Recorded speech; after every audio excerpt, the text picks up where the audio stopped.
the bench while I'm coming off the court really bench. Who how to be? Who got a lot of D? Who popping like a P when he be hopping? Hey LEI Baes, welcome back. It's your girl Amaya Soleil, and today I'm back with another video. And as y'all can tell by the title, I'm gonna be telling y'all a story time about the fakest friend group I ever been in. Don't join a trio, especially not with two best friends. So with all of that being said, make sure you like, comment, subscribe, follow all my social medias down in the description box down below. Go follow my main page because I be cute on there. Go follow my spam page for the tea, of course. And with all of that being said, let's just get right into this video. Okay, so boom, just to start it off, I'm only really gonna be talking about two people in this story time. We was a little trio. So just to make it easier, because they was best friends and one was a guy and one was a girl, we just gonna call them girl bestie and boy bestie. Now, girl bestie was a subscriber to my very first YouTube channel and very active in my spam.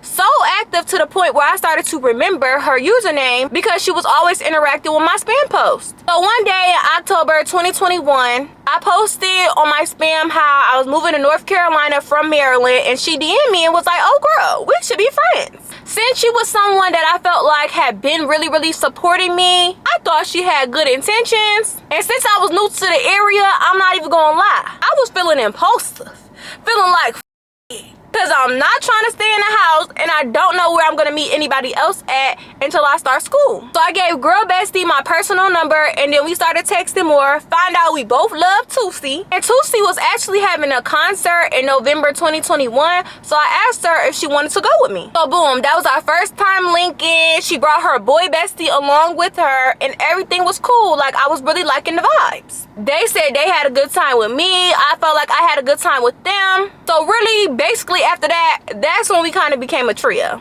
We had our own group chat and all.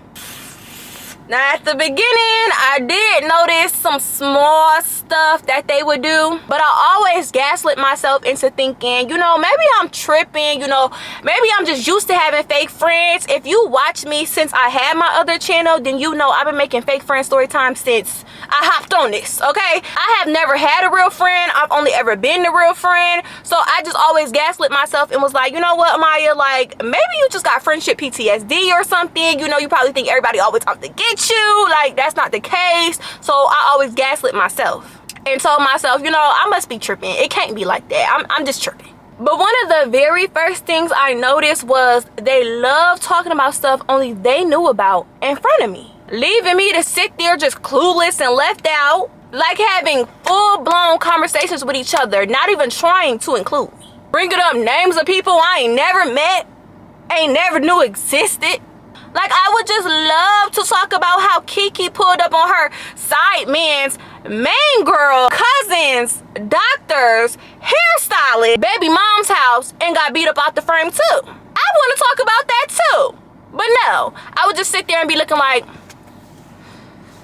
Then sometimes I would just happen to look up from my phone or just happen to look in her direction for any reason and catch her already staring at me with like this look on her face, like she mean mugging me or something. Then when she noticed I was looking back at her, she would hurry up and fix her face to something more pleasant looking or give me a smile. I really didn't think nothing of it the first couple of times because I got a resting bee face too, until I noticed how quick she was to change up that facial expression. As a person with a resting bee face, if I'm just chilling, looking, you know, relaxing my face muscles and not actually trying to mug somebody, I'm not gonna change up the look on my face because I'm not even making a face intentionally. I even caught it on video once, y'all. But I be trying to be nice and, you know, keep people identities a secret on here. You know, I don't be trying to out nobody or whatever. I just tell my stories and go. But if you on the spam, I'ma post the video and come back to the comment section and tell me if I'm tripping. Tell me if I'm tripping. Boom. Then on February 15th, 2022, I posted on my spam that I had two dreams about Tootsie, right? One was scary and one was romantic. I know girl bestie saw my stories because she slid up and replied to it. Then like a month later, unprovoked and out of nowhere, girl bestie texts me talking about she had a dream about Tootsie. I don't have the messages to read verbatim because all of this happened 2021 to 2022-ish. And I just got this phone December of last year. So all of my messages on my other phone that's at home. But I know for a fact she said something along the lines of, oh, I was his wife and I was pregnant having his baby and you was just a friend. I'm gonna put the messages on the side because I know I got them. I just don't have them to read right now. I read that text though and I didn't really care to respond to it. But we ended up getting on the phone later that night trying to plan our next link up. And she gonna switch the topic, talking about some, girl, did you see my text? I had a dream about Tusi. She get to talking about some, girl, he flew a celebrity stylist out and I was having his baby. And I remember she specifically ended it off by saying, and you was just there, referring to me. I was just there. So according to her, in her dream, I was just a friend and I was just there. Please tell me what's the point in telling somebody you had a dream about them just to tell them they did nothing in it?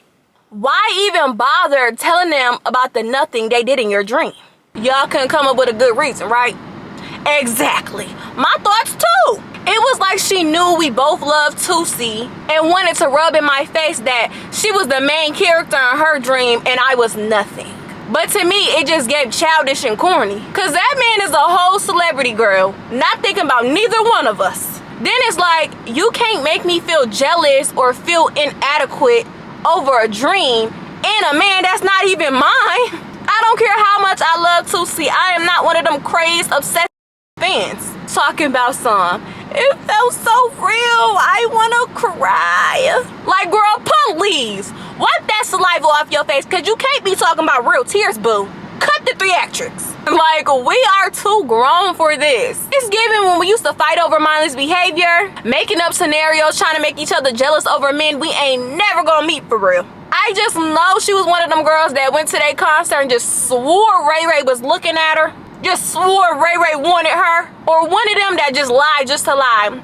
Oh yeah, Rock Royal mentioned me on Twitter and we was talking in the DMs and he said he gonna take me out on a date. Knowing well, Rock Royal wouldn't even piss on her if she was on fire for 20 million in a solo career. Like, y'all, the dynamic of the friendship was like so weird. Like, I'm not gonna say they outwardly mistreated me or did certain things, but the vibe of it, you can definitely tell it was like them two besties and I'm just a little side friend. I just thought I was tripping because girl bestie would make an effort to get closer to me. She would tell me she missed me all the time, ask me for fashion advice, or vent to me about her cheating boyfriend of 6 years. Like, me and her really talked outside the group chat, but me and boy bestie didn't. Boy bestie really didn't make an effort to really bond with me or talk to me outside of all three of us hanging out together.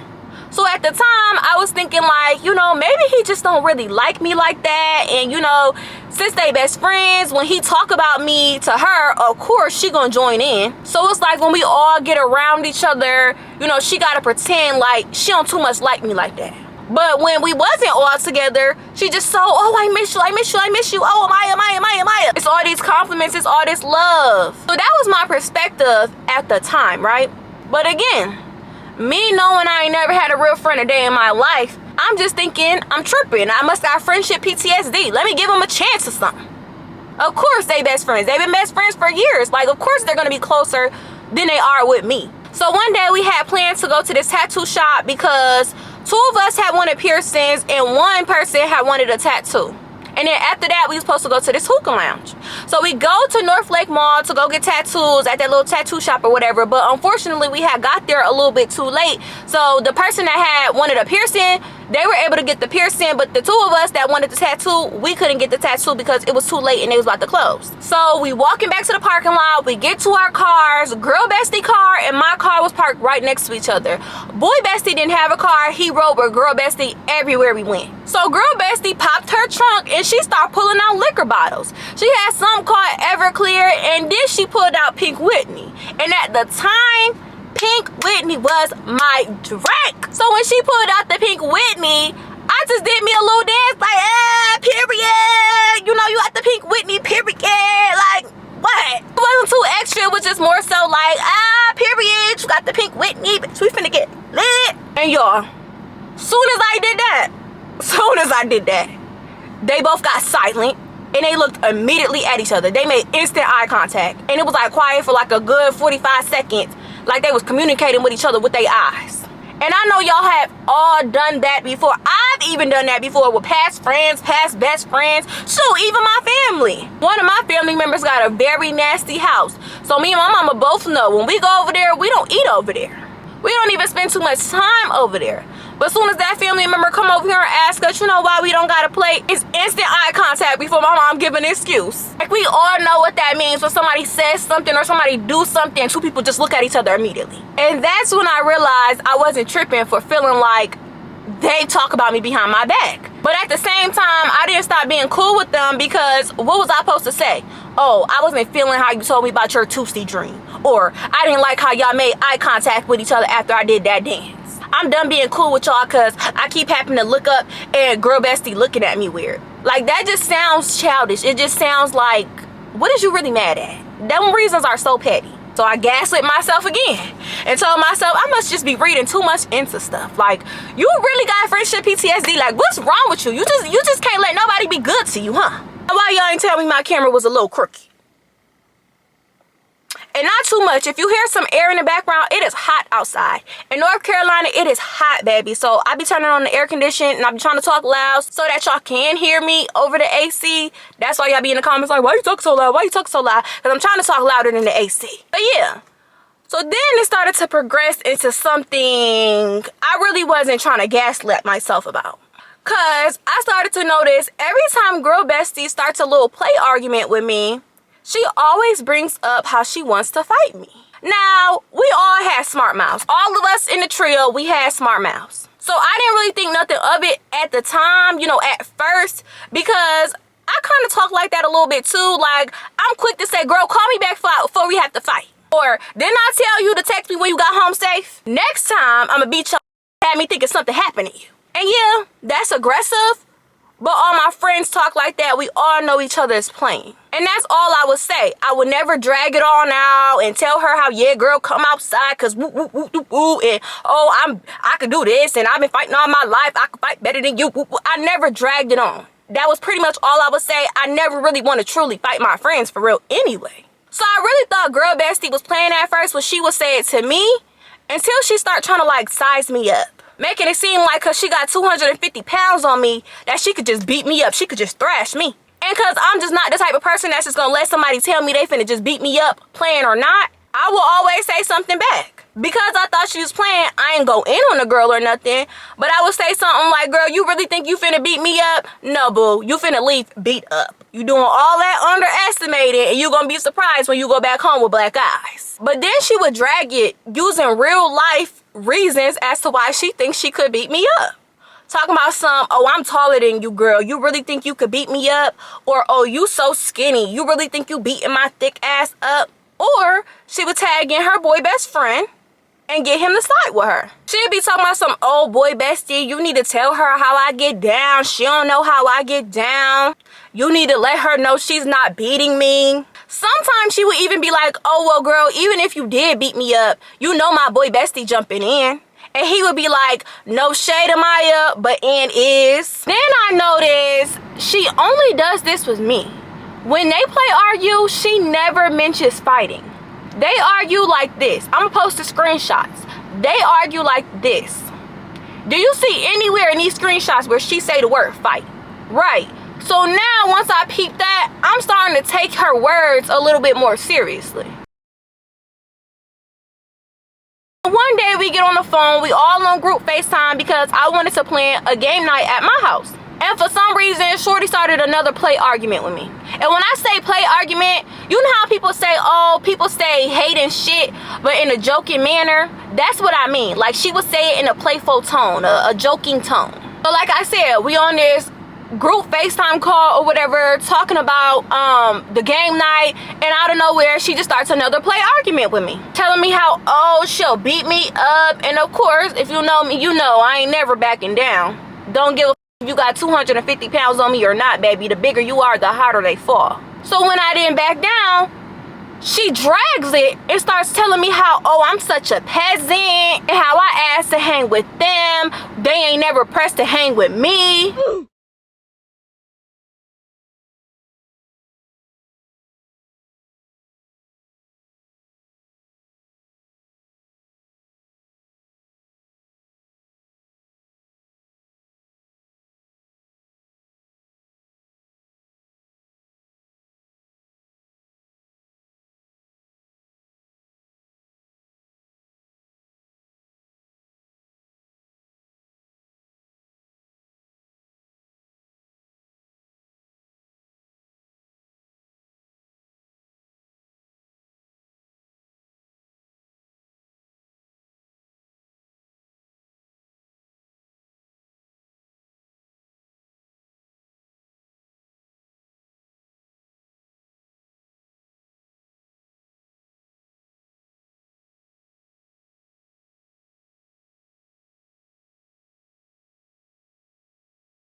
Before I die, I'm trying to fuck you, baby.